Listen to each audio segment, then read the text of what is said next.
Halo teman-teman, perkenalkan nama saya Agustina Nurjeni Sababalat. Saya dari Prodi Pendidikan Ekonomi.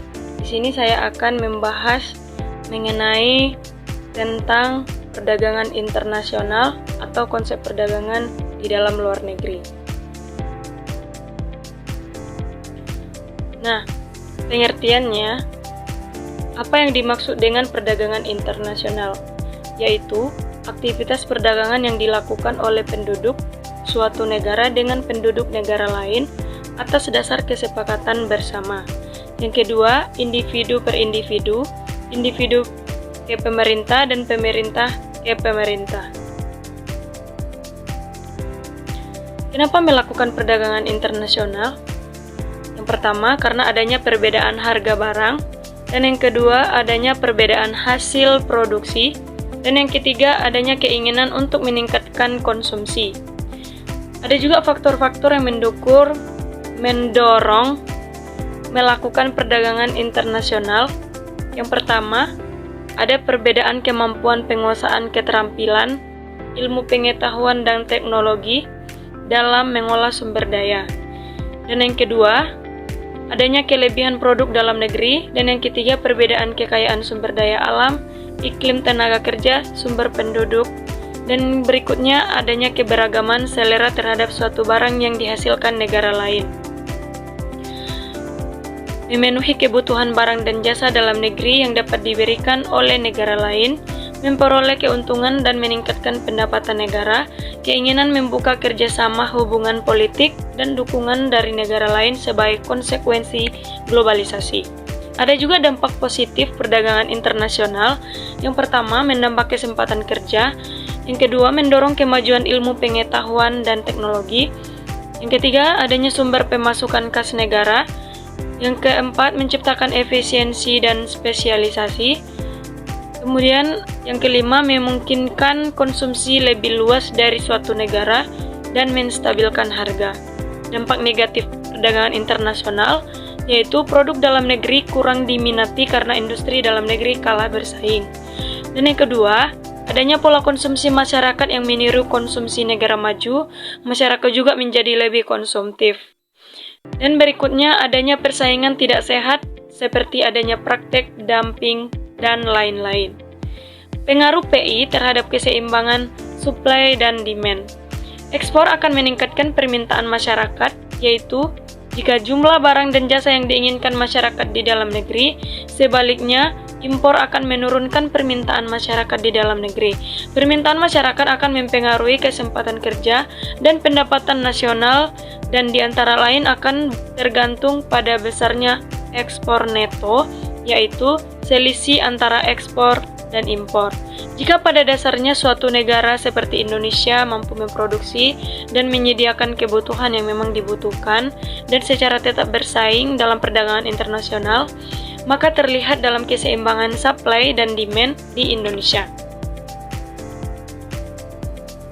Jika permintaan akan kebutuhan yang kita produksi semakin tinggi, maka titik keseimbangan supply dan demand atau penawaran dan permintaan akan semakin bergeser ke tingkat yang lebih tinggi, dan kemampuan aspek produksi akan meningkat seiring berjalannya perubahan tingkat permintaan akan kebutuhan tersebut. Nah, begitu juga sebaliknya, apabila permintaan akan kebutuhan yang kita produksi semakin rendah, maka titik keseimbangan akan semakin bergeser ke tingkat yang rendah dan berpengaruh buruk pada aspek supply dan demand negara. Kualitas tingkat produksi dan segala aspek dalam penyediaan kebutuhan tersebut menentukan akan dibawa ke dalam keadaan seperti apa supply dan demand suatu negara. Adapun aspek-aspek yang mempengaruhi keseimbangan penawaran dan permintaan dunia. Yang pertama, pertumbuhan ekonomi yang terus berlangsung. Yang kedua, pergeseran permintaan dunia akibat adanya bantuan luar negeri. Yang ketiga, pembayaran rampasan perang. Yang keempat, transfer pendapatan. Yang kelima, penerapan tarif atau pajak atau cukai yang dikenakan untuk suatu komoditi yang diperdagangkan lintas teritorial untuk produk impor atau ekspor. Yang keenam, pemberian subsidi ekspor.